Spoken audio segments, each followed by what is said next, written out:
Okay, what's up, everyone? I hope you are doing well today. This is Raphael Garcia here with Schwann Humes, and we are here for what will be known as episode 143. I'm going to go ahead and say it. We've been doing the show for a couple years now, 143 episodes in, and last week is the first time we taped a full show, and I don't know what the fuck I did, but for some reason that recording didn't take, and we lost the whole episode. So I don't care what anybody says. That was episode 142. This is episode 143. And Schwann's making a whole bunch of noise. I have no idea what he's doing. I'm making noise. I was just sitting still. You good there, Can you Schwann? hear me now? Yeah, Yeah. yeah, you got me? Yeah, your audio is a little messed up though. All Say right, let something. me There you go. Now you're fine. Turn your volume down a little bit for me though. turn down. All right, Yeah, gotcha. you're like right up on the mic. But yes, we are here for episode 143. But me, Schwann, we are here to talk some MMA. We don't have a whole lot to talk about, or we kind of do. It's a slow week because we don't have any fights until December 7th, I think. Yes, we don't have any UFC fights till December 7th. So you have 2 weekends, people, 2 weekends off to enjoy something else. There's still some Bellator action going on this weekend. We'll talk about that for a little bit. But yeah, man, what are you gonna do with your vacation from UFC? Same thing I've been doing. Really, I just been training a lot of kids, man. Like, just a lot of kids. Varsity, high school, elementary, middle school, and I do freelance. So it's like people call me, then it's like you got to go. You don't. I don't have a gym. I'm not part of a program, so it's kind of like people call and it's all right, ready to go. Can you meet me here? Right, ready to go. Can you meet me there? So I'm just gonna keep doing that, basically. Keep on working. True, true. So that's really what we're all gonna do. I'm gonna be covering some professional wrestling. It's actually a very busy weekend this week, but I'll probably be talking about that on the other podcast this Sunday, the Let's Talk Wrestling show podcast. But let's jump into what we have to talk about this week here in MMA. We're going to cover or do some quick recaps of UFC Sao Paulo. We're going to talk about Luke Rockhold. We're going to talk about Bellator London, and I want to talk about the Gordon Ryan and Bo Nickel grappling match, which was released this past week. We don't talk a whole lot of professional grappling here on this show, but I think this is a kind of an interesting matchup. I think is worth conversation in a slow news week this week. So let's go ahead and start with UFC Sao Paulo, and here we saw Jan Blachowicz defeat Jacare Sosa, and he did so in a way that wasn't exciting. It wasn't like the same way of him knocking Luke Rockhold out cold. And I think that that's more on Sosa's side, just because his style doesn't necessarily lend for him to put himself in a whole lot of trouble. But what we saw on Saturday gives room for the conversation of whether or not the UFC will be willing to put Blachowicz in a main event title picture against John Jones. In my opinion, even with that win, it's hard to see him leapfrogging either Dominic Reyes or even Corey Anderson. Maybe he's pitted against Corey Anderson in the near future, and they battle it out for a number one contender slot. But there's no way he's jumping over those two men. Shawan, what did you think about that main event on Saturday and what we saw? Well, I feel kind of basically. I feel like Jan pretty much gave away a chance to really put his stamp on himself and stamp himself as the next contender. Even though Luke Rockhold and Jacare haven't been really dominant or winners, the fact of the matter is both guys are names. And Luke Rockhold, you're a former champion. Jacare was a contender, a longtime contender, still a highly ranked middleweight, a champion in other organizations. Beating and you know how the UFC likes to imitate boxing where they have you beat the former faded champion and use that to springboard you into a title shot. Had he finished Jacare in a spectacular fashion or really put a one-sided beating on him, he'd have the leverage because those wins carry more weight than anything. As far as name value, they have more weight than what Corey Anderson's done, and as far as name value, it has more weight than beating faded Chris Weidman. But he basically he dropped the ball on it. Jacare is pretty much what I thought he was. He doesn't have the finer set of skills to consistently attack effectively or defend himself effectively now that his athleticism has slipped. Now that he's not the athlete he used to be, all he has to lean on is power and durability. And essentially, that's the difference between him and Luke Rockhold. Luke Rockhold is a notoriously fragile fighter. He gets hurt easily, he recovers poorly, and he's able to match that with athleticism. Jacare, on the other hand, is very durable, can take punishment, and can recover well, but he enhanced that with his athleticism. The athleticism is no longer there, so he can't make up the gaps in skill anymore. He can't just explode into spots. He can't turn the fight around with one big shot. He can't force a takedown. And as you see him age, you see him lose a step, you're starting to see the lack of connective skills in his overall fight game.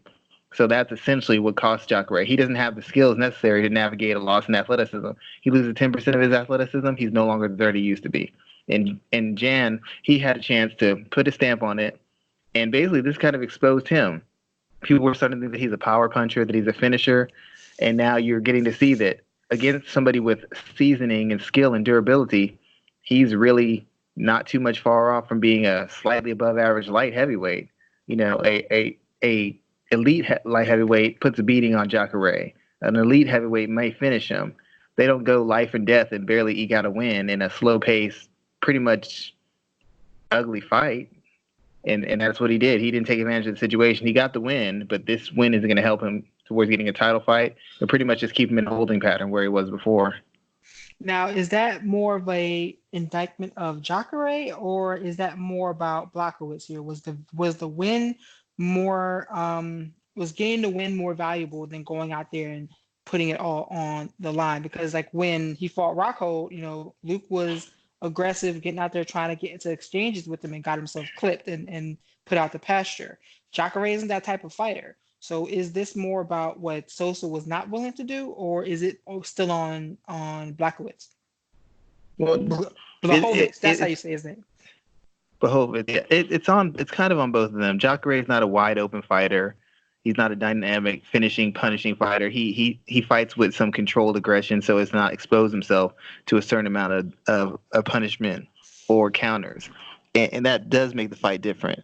But the the onus is on the bigger man who's got the highlight reel win, who's being talked about as a contender. Now, as far as fight metrics go and watching film, I can understand why the fight is difficult. I understand why it's tough. I understand Jacare doesn't make it easy. But I'm not the guy who's trying to get a title fight. I'm not the guy who's trying to move up the ranks and get to the highest point I can with the least amount of resistance. He is. The UFC served him up a softball, and he didn't knock it out of the park. I'm not saying that Jacare is not durable. I'm not saying he's not skilled. I'm not saying he's not still a dangerous fighter. But they gave him that guy in the hopes that he would put a spectacular win together and make the most of the opportunity and announce himself as a potential title challenger. He wasn't able to do that because he himself is not a dynamic striker. He himself is not a dynamic finisher. And he himself is not willing to take the necessary risks to close out the fight himself. Now, Jacare, of course, isn't going to. And John didn't either. He didn't push it. He did not push it. And like I said, a win is a win. A win's better than a loss. I know everybody likes to say, well, no, there's no losers. No, there is always a loser. Whether it's an exciting loss or a back and forth fight of the year loss, there's always a loser. Somebody always takes a hit in their stock when they lose, regardless of what they try to convince you of.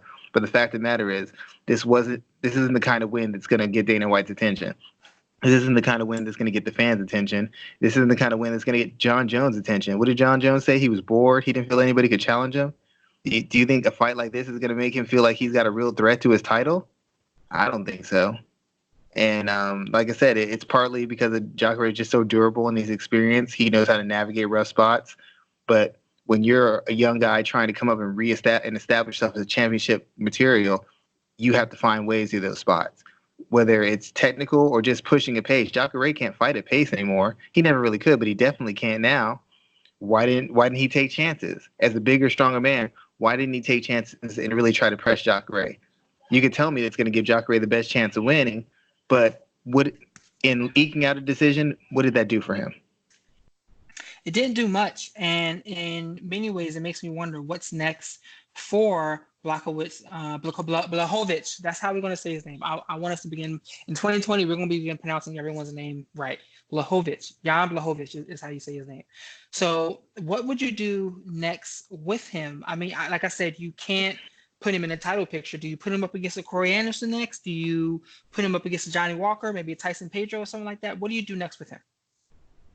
That's essentially what you do. I mean, you put him in with some other guy who's going to either justify his ranking or who's gonna build his name off of him. That's all you can do at this stage. He, like I said, he wasn't dynamic in what he did. He wasn't particularly active or dominant. So now you've got to put him in with somebody else where he can show there's a separation between him and the rest of the light heavyweights. Right now, if you think about any light heavyweight, I can think of two or three light heavyweights who could have put on a better performance against Jacare. So now he's basically in the middle of the pack again. If he wants to separate himself from the pack, he's got to take a fight with a ranked guy who's got some kind of burn on him and beat that guy so he can take the next step forward. Maybe seeing if Anthony Smith is available. Maybe what's the other guy's name? Not Reyes. I can't think right now. If I'm Corey Anderson, I don't fight this guy. If I'm anybody who's really within a stone's throw of the title, I don't fight this guy. I'd say maybe Alex Gustafsson or Anthony Smith. He's got to call one of those guys out. He beats the winner of one of these guys. That puts him right back in the talk of a title as a title challenger. But you have him fight the 13th, 14th, 15th ranked light heavyweight. That doesn't prove anything. And he doesn't have a lot of options right now. As far as him and his team go, he needs to fight the guy who's equally ranked or higher, and he needs to beat them. Anything else is just having him sit in a holding pattern. And based on what he showed against Jacare in the light heavyweight division in general, everybody's very beatable. So you don't have chances. You don't have time to just sit around and hold and wait for the pieces to fall into place. You have to take measures to separate yourself. So I'm saying he should probably call out Alexander Gustafsson or say he wants to fight Anthony Smith and try to do something that's going to put him on another tier from the rest of the guys. Because right now he's behind Walker and he's behind Anderson by a lot, in my opinion. True. Good ideas there. Good thoughts there, man. Let's talk about let's look at the rest of the card here, because we had in the co-main event, we had Paul Craig and Shogun that ended up in a draw. So what are your thoughts about this fight here? First, who won the battle? I'd probably say I thought Shogun did enough to eke it out. I think he was landing a little bit of better shots. I think Craig kind of got the fight he wanted, and Shogun at no point I felt was overwhelmed in getting involved in extensive grappling exchanges or wrestling exchanges. I felt that's the fight that if Craig would have gotten the fight he wanted, I think that's the fight he wanted, and he wasn't able to dominate in it. So I feel, going by that metric, that Shogun won the fight. He was able to fight a fight that shouldn't have fell in his favor, and except for early on when he was kind of getting punished a little bit, I don't really feel that Craig was doing a huge amount of damage or just outclassing him on the feet. So it's, once again, it's a coin flip kind of toss up, kind of how you what you emphasize and what you think is more valuable. But I don't think Greg did enough to really separate himself. When you're a fighter and you get the fight you want and you don't clearly win that fight, it's hard for me to say that you won it. Even if you did, to me, it's really hard to say that, because it's like if Ben Askren takes you down, you're a striker, and he's wrestling you, and you're out wrestling him, or you're even going even money with him. It's hard for me to take it. It's hard for me to see the fight in a truly objective manner, because this is where he's supposed to dominate, and he's not dominating. And obviously, he's not dominating the striking range. So if I'm going by the success two people have in their strongest ranges, and the other person not having any continued success in their strongest range, and they're at best maybe close to even with you in your range, I have to fall on the side of that person. That's what I did with Shogun. I don't think Craig did enough damage. I don't think he was fighting at a high enough pace as far as striking. And for as old as Shogun is, and as much as he's known as a kind of explosive kind of fighter, he was able to really hold his own. Craig wasn't really dominating position. Craig wasn't really, ground and pounding him. Craig wasn't really, in my opinion, really close to submitting him or come close to controlling him. He really had to fight in those grappling exchanges. So I feel that Shogun did enough to win it. And like I said, it makes me a little concerned for Craig, because Shogun, as good as he's been as a counterpuncher, he's not as durable as he used to be. He's not the athlete he used to be. And it's kind of stunning when you see these young guys who have such gaps in their identity as a fighter and gaps in their ability to execute, where a guy who's really on his last legs is still able to give them a life and death battle. It's very concerning as far as the division goes, because the best guys in the division are guys who are going to be out of it in the next year or two. And the young guys coming out have really yet to unseat any of the long time highly ranked fighters in there. OSP still around, Shogun's still around, John Jones is still around. All these young guys coming up, they keep getting knocked off or keep getting held to stalemates by these old guys, and that concerns me as far as the division's concerned. As far as looking to the future of the division, nobody's come out and taken the title. It's like they're just hanging on long enough for these guys to retire, and that doesn't build excitement. That doesn't round out a division. So what I really want to talk about in the Shogun fight is, when is enough with Shogun? When are we going to see him walk away from the game? He's been doing this for a couple of decades now. He's taken massive amounts of damage. It was 10 years ago that him and Dan Henderson had that fight that would have killed most people and ended their careers. That's 10 years ago.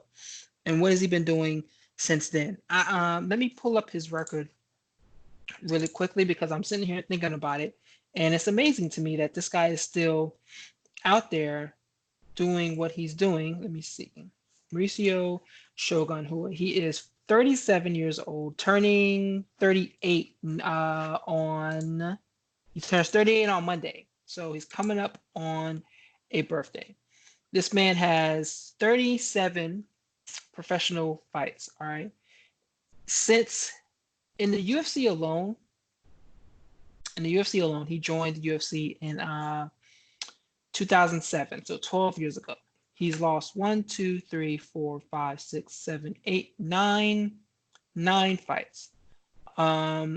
All but 3 of those losses have been by stoppage. But he's still out here doing the damn thing. I mean, he's 4-1-1 in his last 5. I mean, yes, that goes back to 2015. When is enough enough? Should we be having a conversation about telling fighters that are in Shogun's position that enough is enough and it's time for you to walk away from the sport? Or do we just let this guy keep doing what he's doing? Well, I mean, it's kind of like the Chris Weidman thing I said before. It's their career. If they want to continue to fight to diminishing returns, to absorbing more punishment, that's their right. I'm not here to tell people what to do. They're professionals. They train. They're adults. They have families. They have children. They have wives. They're perfectly capable of making adult decisions and dealing with adult consequences. The only thing I don't want to hear is years later when you're saying nobody told me the truth. The UFC kept running me out. Don't blame the UFC. Don't blame your management team. Blame yourself, because you're the person who's making the decision at the end of the day. You're the person who has a family to depend on. So you have to want to do this. And if you want to do it, I don't know that it's my place to make you stop. That's the UFC's job, because they're your employer, but they're in the line of making money, building names, or building up exciting fights. So that's not really in their best interest. So it falls to you and your team. And if your team isn't got a good enough sense to it, you especially in Shogun's position, as a guy who's made a lot of money, as a guy who should be a national hero in his own area because he's a cult hero here, you have to make those decisions. Now, the Chris Weidman thing is easier to say Chris should retire because Chris is getting knocked out left and right, and he's been knocked out recently. He hasn't put 2 wins together in how many years? I don't think he's put 2 wins together since after he beat Anderson, and then he beat Lyoto Machida, or maybe he beat Vitor and Lyoto, whatever. It's been years since he's put 2 or 3 wins together.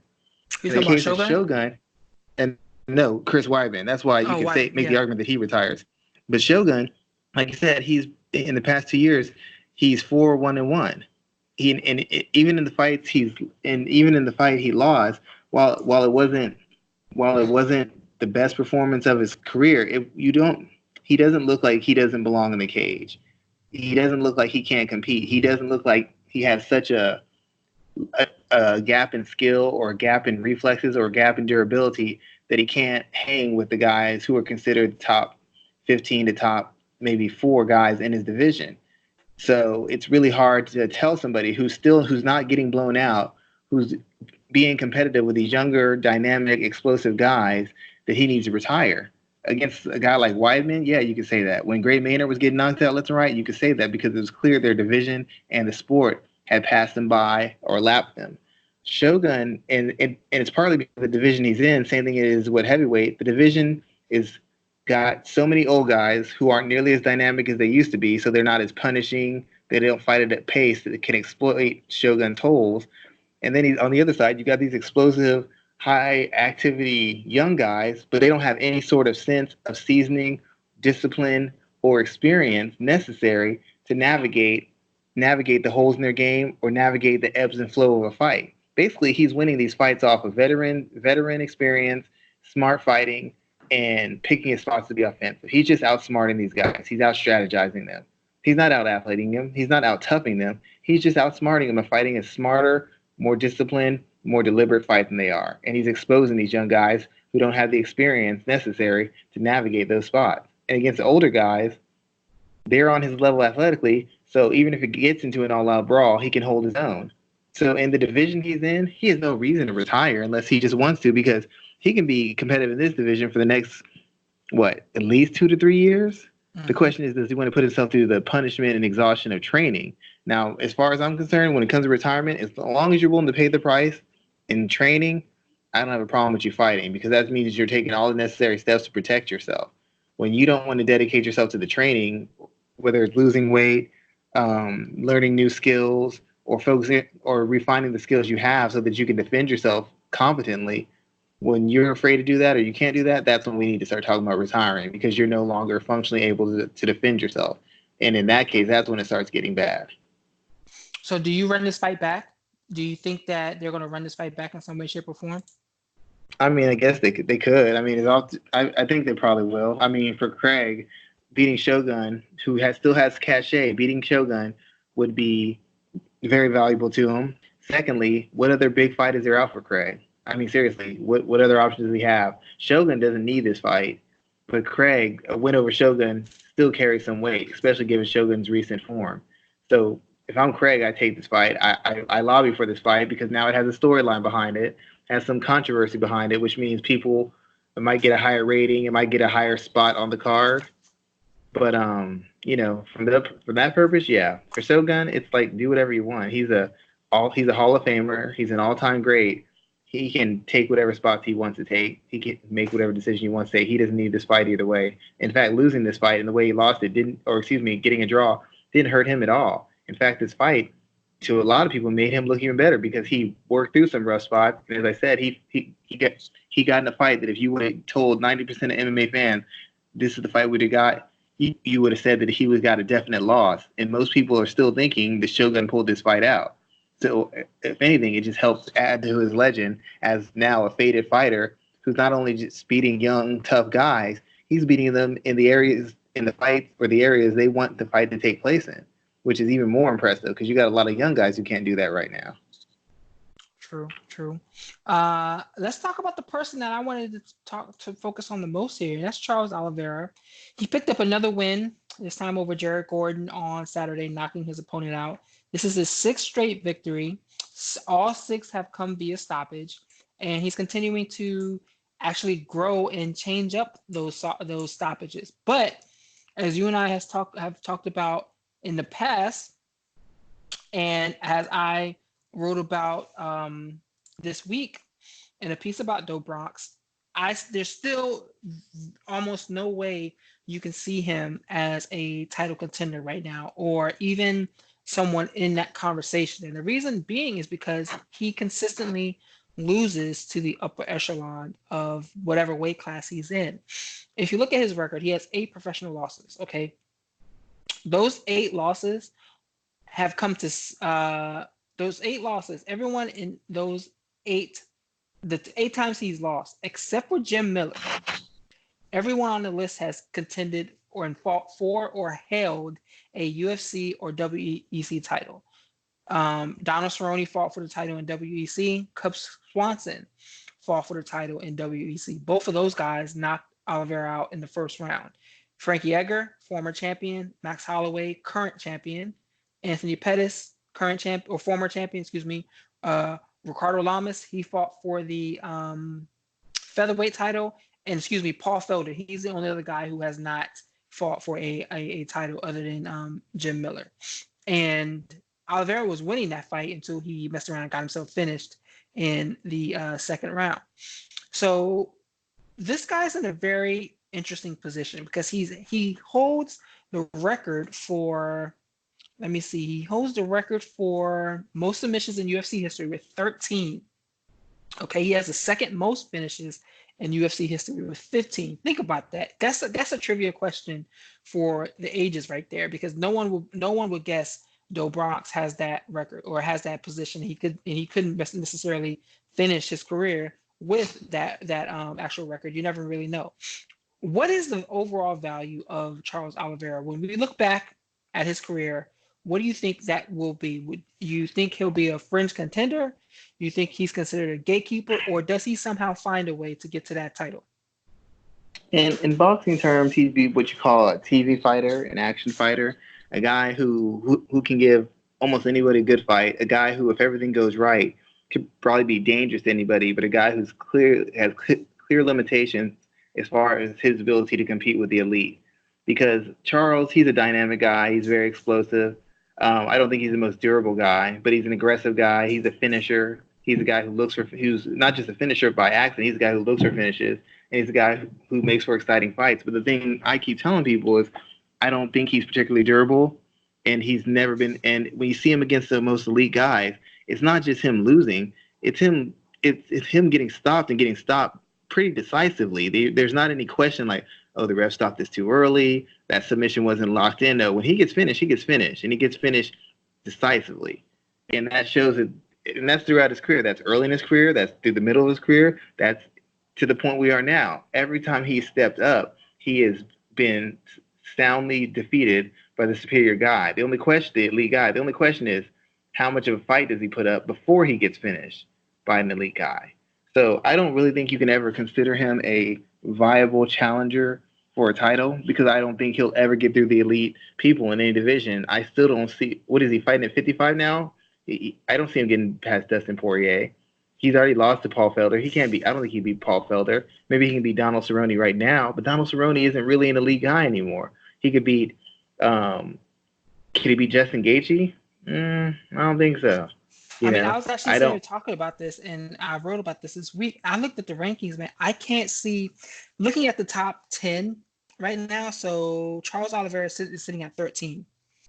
The only two names I could see I would put him against, maybe you do the Paul Felder rematch, maybe, but that wasn't even a controversial loss there. So No. Dan Hooker, Kevin Lee, I don't know, maybe Al Iaquinta. I could maybe see him outworking Al Iaquinta, but I could see that, just because he's so dangerous. If you look at his fights when he's winning, you don't see him winning these long drawn out wars. A lot of these wins are, early submissions, early first round, early second round. They're not where he's shown consistent action from round one to round three. And while somebody will say, well, that's just because he's much better than the guys, that's fine. But why isn't he able to duplicate that? If he's so good, why isn't he able to duplicate that? When he's not able to dominate or catch someone early, he's essentially really ineffective. He ends up being a punching bag that fights back. When he was fighting Pettis, he was landing, getting his licks in, but Pettis was beating the hell out of him. When he's fought these elite guys, he might get his shots in, but he's taking worse than he's getting off. And so he's never been a guy. Go ahead. you brought up a good point about his latest wins. If you had to go back to 2015, where he stopped Nick Lentz with a guillotine choke in the third round of that fight. The only victory he has by decision is over Jeremy Stephens. If you look back at that fight, maybe you could say that's his most valuable win, because Jeremy Stephens is now ranked number 9 in the featherweight division. But all of his Jeremy Stevens is the same version of him, though. He's another guy who fights in spots. Neither one of these guys can give you 3 rounds of hard action. They can't. I mean, Jeremy Stevens can't put together a disciplined, structured fight for 3 rounds. Neither can DeBronx. The only difference is Jeremy Stevens can take a lot of punishment, and Charles Oliveira cannot. And that's the thing that's going to separate them. I know it's like we watch traditional sport, and no matter how athletically talented you are in any sport, even the sports that aren't considered non-contact, tennis, maybe basketball is not considered that punishing, soccer, a lot of people in America think you have to be soft to be in it. If you're not able to stay from being injured, it doesn't matter how gifted you are. you'll never get past a certain level of acclaim and accomplishment. It's the same thing in fights. As dynamic as he can be, every time somebody with real punching power, real physicality, or a guy who he doesn't lap in athleticism or skill, he ends up losing, and he ends up. It's like basically when a fight's even, because he's got elite level talent. He's just not an elite level fighter. Every time he faces another elite level talent, he loses. That's pretty much the story of his career. And all the guys you rattled off that he lost to, for the most part, all elite guys. The only guy who isn't is Jim Miller. Jim Miller's never been elite. But Holloway, Felder's not elite either, but Felder's got the potential to be such. But when it's been even and he's fought a guy with IQ, experience, skill, and athleticism, he's always lost. Exciting loss, one-sided loss, he always loses. So I don't think you can ever build him into a legitimate contender until you actually have him beat someone who is close to elite or just an elite fighter. And he seems unable to do that. As you said right now, all the elite guys you can think of, I don't think he can beat any of them. Can't beat Felder. Can't beat Poirier. Justin Gaethje wouldn't fight him. I don't think he beats Justin Gaethje either. I mean, he's not going to beat Yeah, Khabib clearly. I don't think he beats I don't think he beats anyone in the top five, to be I don't think honest. he beats Edson Barboza. Edson Barboza might kill him. I The figure his only best option right now. well, Go ahead. that Edson fight might be a little bit interesting. Edson's at number 10. The only fight I would like to see him in, if looking at the top five right now are Ferguson, Poirier, McGregor, Gaethje, and Cerrone. Maybe give him the Donald Cerrone rematch. The only fight out of this group I would like to see him in is Dan Hooker. Dan Hooker sitting at 7. Yeah, I would say Dan Hooker was a good fight, but Dan Hooker wants a big name. He's tired of fighting guys his level. He wants to take the next step. But that would be a good matchup for him. The only other matchup I think would be good for him, I know I'm going to get grief for this. I say maybe instead of Conor, I've always said this about Conor McGregor. Instead of just coming back for the big fights, what you need to do is do it the right way. Come in, get some fights with dangerous guys, but guys who are clearly not elite level. Get sharp, get in shape, get consistently active, and then take out the elite guys. That way, you're in the best shape, mental and physically. Your skills are as sharp as possible. You fought a couple different styles. You got your confidence up, and then you're going in with a guy, and you've been active, he's been active, you're sharp, he's sharp. Instead of you haven't fought for a year, and now you're going in with a guy who fought 3 to 4 months ago. You can't possibly be sharp. And talent only takes you so far when you're facing guys who are also elite talent. So I would like to see Conor McGregor come back against a dangerous but lesser fighter, someone. And Donald Cerrone is as experienced as he has not looked particularly sturdy. Beating Donald Cerrone doesn't prove anything for Conor McGregor. Beating someone like Charles Oliveira may, who's a big, long, athletic guy, who's a finisher on the ground. Beating him still has some cachet. That still proves something about Conor McGregor. And it sets up another bigger fight. Then you take a next step to a Paul Felder. Then you take a step to a Justin Gaethje. Then you go for the championship. So I would like to see I would like to see a fight with Conor McGregor because that fits the parameters. You can sell the fight because Conor's popular. You can sell it because Charles Oliveira has won a lot more than he's lost. He's fought everybody, and he's a finisher, and in MMA terms, a world class grappler. That makes for a fight for some questions. That makes a fight that's interesting. You actually mentioned something there too, because you said in MMA terms he's a world class grappler. I actually been thinking I want to see this guy do some competitive grappling. You see a lot of people going back and forth between the two. You know, you got Rafael Lovato out there doing the thing, going back and forth. You got Luke Rockhold with a big matchup going back and forth. You have like Michelle Nicolini, Mackenzie Dern talking about she wants to go back and forth between grappling and MMA. Um, Oliveira and Damian Maya are probably the two people that I want to see go back and forth between competitive grappling, and I think he could do he could do some work there. I'm not a grappling expert. I just find his game to be not really connected. He's like seems like a guy who's like a big spot, transition, scramble, finish Yeah, kind of he guy. He takes a doesn't lot seem of like a risks. guy. Yeah, He and against MMA guys MMA guys who could, it's a little bit different. The gap is wide enough where he can do that. I don't know against full time professional grapplers who really work the full structure because that's what they focus on, who aren't going to make those mistakes or give him those openings. I don't know that he just doesn't put himself in a bad spot and get finished himself. And Yeah, I if agree he's with gonna that. grapple in a defensive manner, well, I don't want to see that. I only want to see if he's gonna try and translate what he does in MMA into grappling. If he's gonna grapple not to get submitted, well, who wants to see that? I'm not paying for that.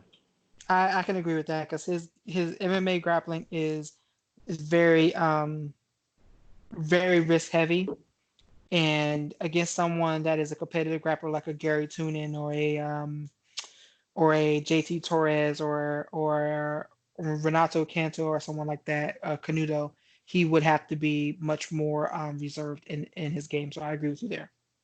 Yeah, and if he's reserved, that takes away the interest of having him in there. What's the complaint they have when the MMA guys come in? They know just enough not to get submitted, so they hold position. That's not appealing to anybody. That does not help sell a brand of grappling. In my opinion, I could be wrong, but No, you're definitely making some good points there. you laying in someone's guard, holding them down, does not make me want to see you grapple again. Yeah, you're a big name, but are you coming? I'd rather you see get. I respect it more if the big name comes in there and gets finished than just hold on to so I can say, well, I didn't get tapped by a world class guy, but you didn't do nothing either. If I run from Floyd Mayweather for 12 rounds, I can go 12 rounds with him too. I want to see if you can actually fight him. True, true. What else stood for out to you on this card? We saw Tracy Cortez got her win, which was, which we talked about last week in the now missing episode 142. She got her win on Saturday. Did she do have enough of a performance to elevate herself at all? Or talk about Tracy or anything else that stood out to you on Saturday? Well, first off, I think she was already elevated. I think coming in, like I said before, she has a storyline, her own storyline. She's attractive. She has a brother who died, which adds a storyline. And then she has the Henry Cejudo thing. He's like one of the hottest things in MMA, who's always put himself in the media. Now she's connected to him. So I think coming in, she's already on a higher tier than most of the girls in bantamweight. In fact, I soon expect to see established bantamweights calling out a girl who's got one She's fight in at the she's she's UFC. at she's at flyweight, 125. Yeah, I'm sorry. I can't even think right now. So, yeah, excuse me. I fully expect them to start calling her out because she has appeal, she has a storyline, and clearly UFC is supporting her, which means there's going to be some veteran fighter who says they're all about the title, but is going to call her out so they can derail the hype train. We know the routine. Same thing happened to Paige Van Zandt. Same thing happened to Sage Northcutt when he came in. You have a bunch of established fighters trying to pick on the new guy or new girl because they have some burn, they're getting some attention, and they're going to see if they can take it by fighting them. I mean, hell, you got Um, Macy Barber still doing that. yeah, I mean, like, oh, I want to fight for the title, so let me pick on Paige Van Zandt. Why don't you go pick on her sister? Yeah, I mean, you laid it out. You beat her, and then you call her out in the cage. I just took your sister out. Get your ass in the cage. You're next. Valentina ain't running from that. Valentina is very quiet, but she ain't scared. She ain't gonna tolerate that disrespect right in her face. But she won't do that. She's complaining that Paige Van Zandt is running away, a girl who she says is more of a model than a fighter, but you're chasing to fight her. What does that make you? That makes you a bully. I don't want to see a bully fight. That's not appealing to me. So I fully expect her to start getting some call outs. The luckily thing for her is in the division. This division isn't particularly. It's not settled yet. It's not stable. There's a lot of fighters who are failed bantamweights or failed who failed strawweights. They're not really established at their prior divisions. So there's people who don't have the full array of skills and the full array of athleticism where she can't be competitive. I mean, you could put her in with Rachel Ostovich, who's an experienced fighter but not necessarily dangerous. That'd be a fight that would get some play. Lauren Murphy still. I mean, even though she's very experienced and she's a big, strong physical fighter, she is limited in what she does and how she approaches fights. She's not a finisher as a grappler. She's not a great striker offensively or defensively. Even Roxanne Modafferi, as experienced as she is, she's at a deficit as far as athleticism, physical power, and physicality.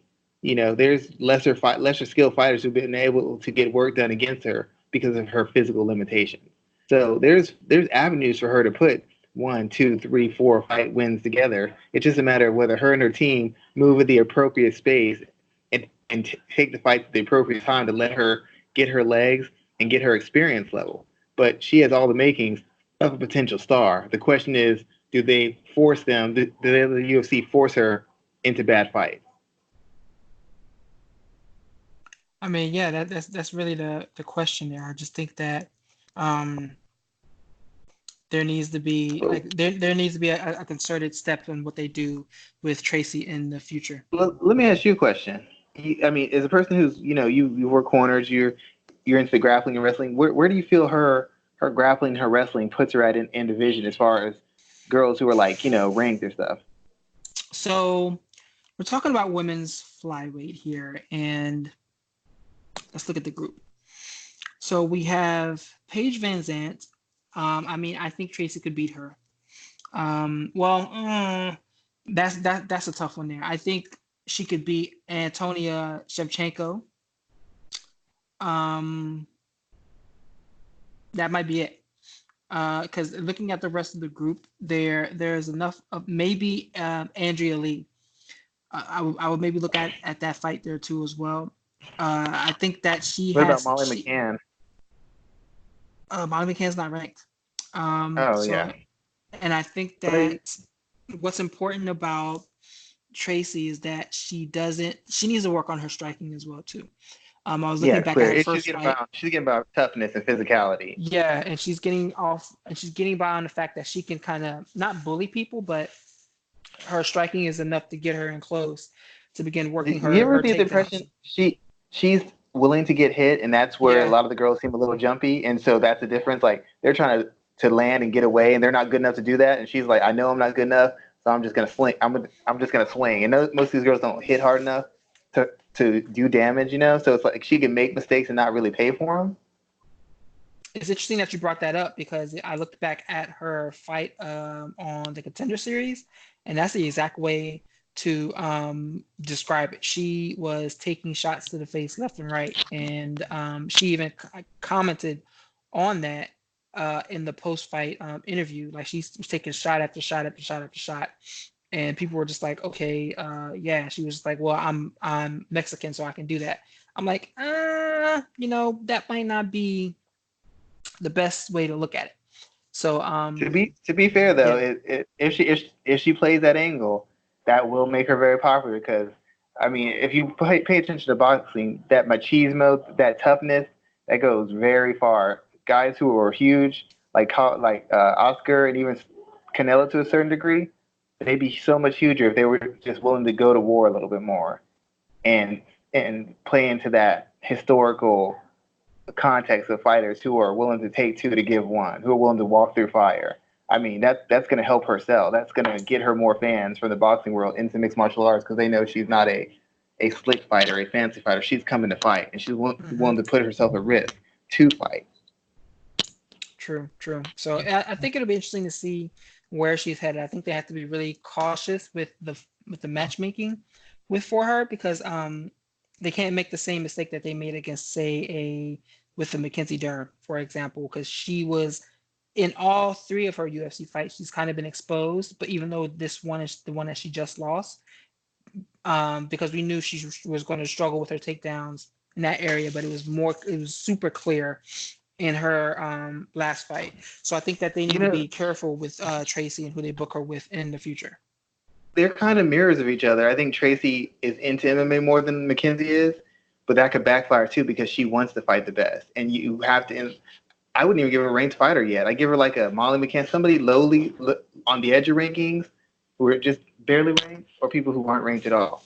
So you can see what she can do, and let her find her identity as a fighter. Let her work these things into her overall approach, so that when she faces the better people who can make her pay, she at least has a counter. She has an answer instead of just I'm just going to keep running at them harder and harder. That's what happens when you're building someone. You have them face people who are dangerous, who can test them in spots, but not punish them in spots. So you don't lose. You don't have them get the world class beaten out of them in that 3 round fight. You want to have them pick up new skills, learn something about themselves, hopefully keep winning. But if they lose, not get punished and not take a step back physically because they've taken such a beating. You want to slowly progress them. So her being not scared, her wanting to go to war, it's going to be up to her management to say, hey, that's not a good fight for us right now. We're going to take the long road so that when you face the elite, you're ready. Because she has a chance to be a star. She has a chance to move up quickly, but you don't want to take any missteps. You don't want to take 2 steps forward right now when you could take 5 steps forward if you just wait 3 to 6 months. What else do you think stood out to you? What else stood Uh, out to you the on one this thing I would weekend for you? say is the Ariana Lipsky fight. She wasn't dynamic in it. I still have concerns. I read an article in MMA Fighting, and basically she was saying she went to go spar with JoJo Calderwood, and JoJo Calderwood's coach was spotting all these technical and strategical mistakes she was making, And a lot of times when the first time she fought, I called her out on it, and her camp, people said you're overreacting, you don't know what you're talking about, you're just some idiot. And now in her own words, she's saying someone else's coaching staff is catching technical mistakes she repeatedly makes and strategic mistakes she makes. Why isn't your coaching staff catching on to that? It boggles my mind that you have to go to another camp to realize you're negligent in certain aspects of fighting, or you're lacking in certain areas of fighting. Like, your own camp should be able to point these things out to you. Whether you listen to them or not is not under their control, but you shouldn't be hearing a bunch of new ideas about how you should attack, how you should defend, and where you should go from other people. I understand they've got a different set of eyes, but on a certain level, striking, grappling, wrestling is striking, grappling, wrestling. If you know it well enough, you can call out things. And the fact that she says that just makes me more concerned, because at the UFC level, she's not a standout athlete. She's not that kind of standout athlete. And I don't see her with enough of the craft or the maturity. For as many fights as she has, she fights in a very immature manner. No poise, no controlled aggression, no sort of plan B if plan A doesn't work, no plan C to get back to plan A. She has nothing. She either dominates you physically and outclasses you and outworks you, or she just loses a slow paced fight with no ability to turn it around or to regain control. And that's a bad sign. This 3 fights in, I still don't know what kind of fighter she is, except she seems to be a very shallow in her skill set, and she seems to be very attribute dependent, even though she doesn't have world class attributes. So I'm glad she got a win. She got a stay of execution, and there's enough fighters they can get her wins. But it's not just winning; it's how you win, and it's who you win against, which is going to determine your legacy in mixed martial arts. And right now, I don't see her as being someone who gets past maybe the top, maybe top, if she's lucky, top 10. She looks like a fringe contender to me, unless she makes some decided changes in how she prepares and who's training her. Because I didn't really see any improvement. I saw her against a fighter who she's a better athlete than, who she had more quality experience than. I didn't see her do anything technically or strategically that was so genius, or so different than what she did before, which is once again very concerning to me. You're either getting better or you're getting worse, and she's just gotten worse and worse the past 3 or 4 fights she's been in. True, true. Let's talk about a couple of other topics that were not UFC Sao Paulo. First is Bellator London on Friday. I don't know what damn day the show is on. Bellator London. The only thing I want to talk about on this card is one, Michael Venom Page, because he is fighting in the main event, and this fight is being booked as some type of redemption tour for him. Because he's coming off of that loss against Douglas Lima, where Douglas Lima basically hit him with the hammer of Thor and put him out of the welterweight tournament. So, what is Bellator's end goal with MVP? Are they trying to build him up as some iteration of Anderson Silva or some second level striker? Because they keep putting him against guys he should win, and clearly, when you look at the big names at welterweight, Douglas Lima, Koreshkov, Lorenz Larkin, others, you get concerned that he may lose and not win those big fights. What are they trying to do with him, and what do you think his overall value is to this organization? First of all, I have no idea what they're trying to do. One of the first articles I wrote for MMA Ratings was comparing how basically two guys from similar backgrounds, Wonder Boy Thompson and Michael Venom Page, came into mixed martial arts in the same general time frame. And during that time frame, Wonder Boy went from new to debut from prospect to world title challenger, and still legitimately top ranked 5 to 7 fighter. And at this point, we still don't know anything about Michael Venom Page in the same period of time. He's had less fights. He's had less fights against qualified competition, and he's had less career-defining wins. We don't know anything more about Michael Venom Page than we knew at the beginning. He's a guy. He's a traditional martial arts striker, good accuracy, doesn't telegraph a lot, good movement, sneaky power, who's tougher than expected, and a dynamic striker, and a creative dynamic striker. That's all we knew about him coming in. That's all we know about him now. We don't know if he's really any sort of competent grappling threat. We don't know if he's any sort of competent wrestling threat. All we know is he's got an awkward style of striking, and he's hard to adjust to. He's hard to get away from, and he's hard to hit. That's all. That's all. That's all I know about him. I don't know what value he has to the division, except for the fact that he's exciting and he's interesting. and he's charismatic, and he provides a lot of viral moments. But as far as a fighter, I don't know that he has any real value because he hasn't beaten anybody of note. So you can't really hang your hat that he's a world class striker because we haven't seen him face anybody in extended striking battles and mixed martial arts and show that against Lima. He got finished, and they didn't get it into prolonged striking exchanges. And against Paul Daly, for some reason, Paul Daly decided he was going to try and wrestle him of all things. So um, I don't know what they're trying to do with him. It just seems like they're just trying to keep him busy, and they're trying to use him to provide excitement. The one thing I can say he does is, regardless of who he's fighting, when he's fighting a guy who's not on his level, he doesn't play around with him. He doesn't go life and death with him. He doesn't eke out a decision. He gets rid of him. And that there is a skill to doing that. And I commend him for doing that. And he does so in an entertaining manner. But as far as legitimate fighter, I don't know any more about him than I did the first day he stepped into the cage. I think there's some interesting fights I'd like to see him in. MVP versus Lorenz Larkin. That's the fight I want to see next. After this one, I would like to see Lorenz Larkin versus MVP. Two guys with creative, traditional style martial arts backgrounds who are very dynamic, very fast, hit hard, and are awkward strikers. That's the fight I think they need to make. If he beats someone like a Larkin, maybe we can talk about him facing Lima again. But he has to be someone who's an actual threat, someone who can actually fight the fight he fights and beat him in it before he even talks about fighting the champion. I mean, I'd even settle for Rory McDonald, but I think the better matchup would be him versus Lorenz Larkin. That's the only way you can legitimize this guy at this point. There's just too many second-tier fights he's taken, and I need to see him fight against a guy with first-tier talent. Yeah, and I'm a fan of Lorenz Larkin. I miss that guy who was out there getting big wins that people were kind of doubting him when he moved into Bellator, and he struggled when he first got there. Let me ask you a question, random question about Michael Venom Page. Do you think he would beat Pitbull? I don't think so. I don't skill wise. I don't think so. I mean, Pitbull's still a much better grappler. He's still very durable. Like I said, Venom Page, his style is difficult to get a hold of. Let's not forget, Lima wasn't wiping the floor with him. He took him down. He wasn't just dominating position and submitting him. And on the feet, he was having problems with Venom Page's distance management, his timing, and the type of strikes he was throwing. But the fact of the matter is, the biggest hole Venom Page has is the same hole Machida has. A lot of his effectiveness is based on distance management. So if you close the distance on him, his defense and his offense falls off a cliff. Plus, if you get him into extended exchanges, his style's not built for that. So there's areas you can exploit him in. And even against a smaller guy, when you have as big a hole in your game as far as the wrestling and the grappling goes, and you have as big a hole in your game as you have as MVP does in extended exchanges, you have to favor the person who's more accomplished and more accomplished as a fighter and has a more refined skill set.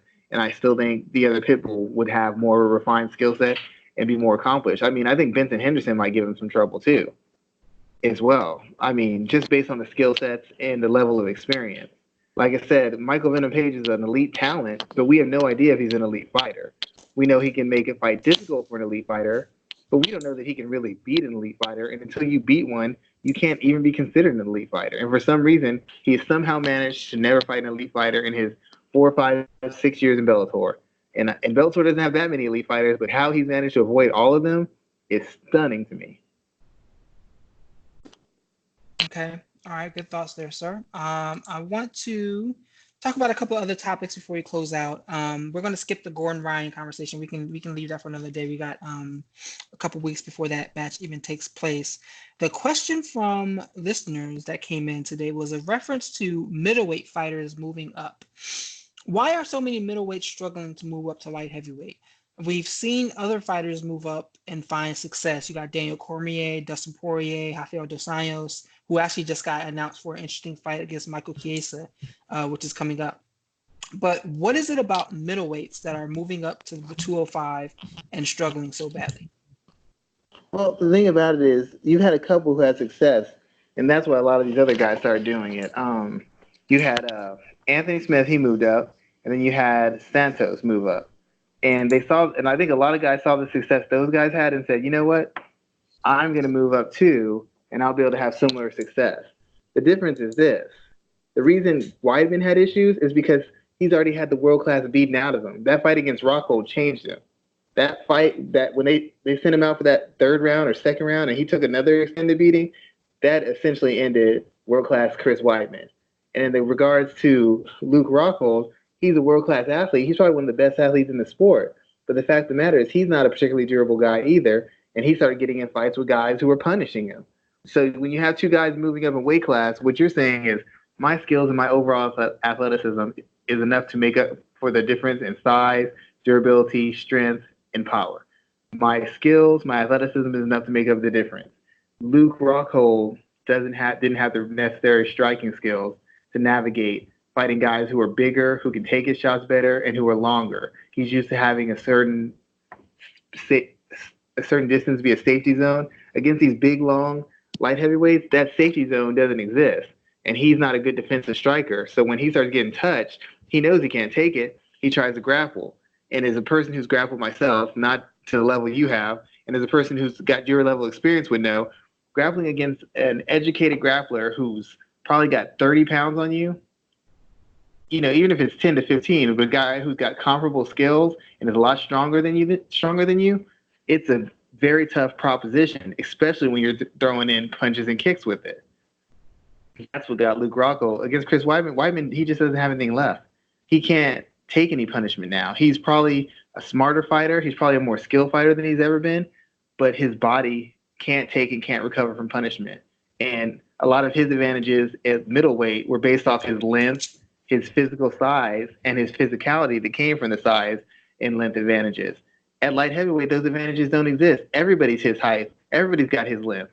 Everybody's got his strength. He can't bully anybody there. And a lot of his skills were based on his ability to push a pace and physically bully somebody.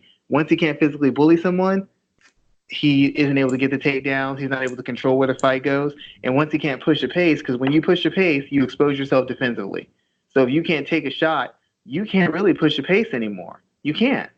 Throwing a lot of volume, spamming a lot of takedowns means you're going to get hit a lot. Chris Weidman can't even take any sort of punishment from any decent striker anymore. So he can't even push the pace. He can't use the tools that brought him to success at the middleweight division. In the case of Anthony Smith, he was just a tough, gritty guy. So he got to a division where he had the full extent of his durability because he wasn't cutting weight. So he could focus on his skills, and his durability and his physicality and his pace all raised by not making the weight class, by not cutting weight. Same thing with Santos. His durability came up, his explosiveness was even higher, and his athleticism was enough to make up for the difference in regards to the size and physical strength the guys had over him. But these other guys moving up, they're not good enough athletes and they're not good enough fighters. They're thinking that they are, but the fact of the matter is, instead of improving their skills and doing better at middleweight, they're trying to take a shortcut by moving to a weaker division, in air quotes, and they're getting exposed for the same reason they were losing in middleweight. Luke Rockhold has poor striking defense, doesn't take punishment well, doesn't recover from punishment well. That's why he got beat by Jan. Chris Weidman depends on his size, his physicality, and his pace, but he can't take a shot anymore. So he can't really use his size, physicality, or pace. And now they're facing bigger and stronger guys who can expose those holes much more succinctly and much more obviously than smaller guys who are at physical disadvantages against them. It's really just simple. You move up in weight class when you think your skills are good enough. You move down in weight class when you feel your physical strength. The moving down will provide you with a advantage as far as your strength, durability, and your power. You think that'll make up for any skill or speed you don't have at a lower class. Lower guys moving up think their skill and their athleticism will make up for any lack of durability, physicality, or physical strength and power that they don't have. That's really the reason people move up and down in weight class, to exploit advantages, whether they're real or perceived advantages. That's all Luke Rockhold was trying to do. That's all Chris Weidman was trying to do. But it's just their problem was a skill problem. They weren't good enough. Do you think there's anybody that could make the move and find success from right now 185 to 205? Yeah. I think eventually Adesanya will be able to. I think he's got to fill out some more. To be quite honest, I think he needs to fill out. At middleweight, he's strong enough where the strength isn't as big a factor. But I think at light heavyweight, the guys like I said are a little bit more tougher. They're longer, so his length and his reach isn't as big a factor. And even though they're not as good wrestlers in middleweight, the fact is they're bigger, stronger wrestlers. So even though the lack of skill is there, they can force takedowns. They can force them up against the cage. I'm not saying he wouldn't beat a certain degree of them, but I think that he'd have a smaller margin for error. But I think eventually he has a chance.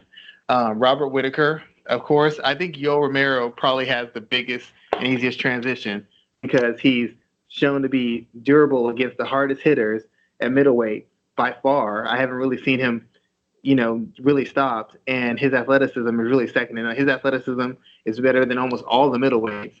So it's way better than all the light heavyweights. The only difference is can he take punishment? And I believe that given his athleticism and his durability, that he could take the necessary amount of punishment to contend in that division. You have to be able to, when you're moving up in weight class, you have to be physically durable. No matter how quick you are, no matter how many shots you avoid, you have to be durable enough to take the 5 or 6 shots that you get hit with. You might only get hit with 5 or 6 instead of the 15 to 20 you get hit at middleweight. But those 10 to 15 to 25 pounds make a huge difference when you're getting hit to the body, kick to the legs, punch to the face. You have to have the necessary durability to navigate that. I know that Yoel Romero does, at least until his chin gets cracked. Adesanya, I don't think his chin's really good, but I think his he can navigate it. And Robert Whitaker, I think, has the athleticism and the pace. Once again, I'm not too sure about his defense, though. So I'd say the best bet, couple years, Adesanya, and Yoel Romero probably could move up right now and be a contender within 2 to 3 fights. What about Paulo Costa? I guess I've heard stuff about him. I tend to believe people are clean until proven otherwise. But yeah, I didn't even think about him. Given his physicality, yeah. But once again, he's a guy who leans real heavy on that. So when I watch him fight, he seems to be a very obvious fighter. I'm not saying there's not skills, but he seems very obvious in what he's doing and what he's trying to do. And I don't know how that works when you grab a guy and you're used to just pushing him anywhere you want, and you grab these other guys and you can't push them the way you want to. And once again, he's not a great defensive fighter, and he's going to be facing guys who aren't great fighters, but guys who hit harder, take a better shot, and have the reach and size to get to him in spots that other guys aren't able to get to him in usually. The advantage that Israel Adesanya has is he's got that length. You move to light heavyweight, a lot of guys have that length. So a lot of the things he can do, they can't do it on that same technical level, but strategically they can exploit holes in guys' games very well. And I feel that there's some holes that can be exploited, but based on physicality, if you want to go physicality, power, and durability, yeah, Paulo Costa could move up as well. True. So we're gonna go ahead and close the show out there, and let's let everybody know what we're working on this week. Sir, you go first. I was trying to get some sources for one of my articles, but I think I'm just gonna go straight and put it out there, and whatever happens, everybody gets upset, they get upset. Because since I work with people always think I'm talking about them when I'm saying something negative. Never when I'm saying anything positive, only when I'm saying something negative. And I try to kind of talk to people to clear things up sometimes, but I can't get a hold of people. I just get tired of holding stuff back. So I'll just make whatever article I make and deal whatever fallout after the fact. True, and I'm covering a lot of professional wrestling this weekend. There's a lot going on, so I'm gonna take some time to review and take care of that stuff. And that's about it. Let everybody know where they can find us, Schwann. You can always find us on YouTube. You can find us on FM Anchor, iTunes, and I think FM Player. That's another place you see us at. Always like and share. And if you have any questions or things you want us to talk about, just get at me or Raphael on Twitter or hit MMA Ratings Net on Twitter. And we'll be glad to answer any questions you have and address any topic that you want to address on the show. Very true, sir. With that in mind, let's go ahead and close out, and let's have a great weekend, man. Be safe this weekend. You too, sir. Take it easy. You too.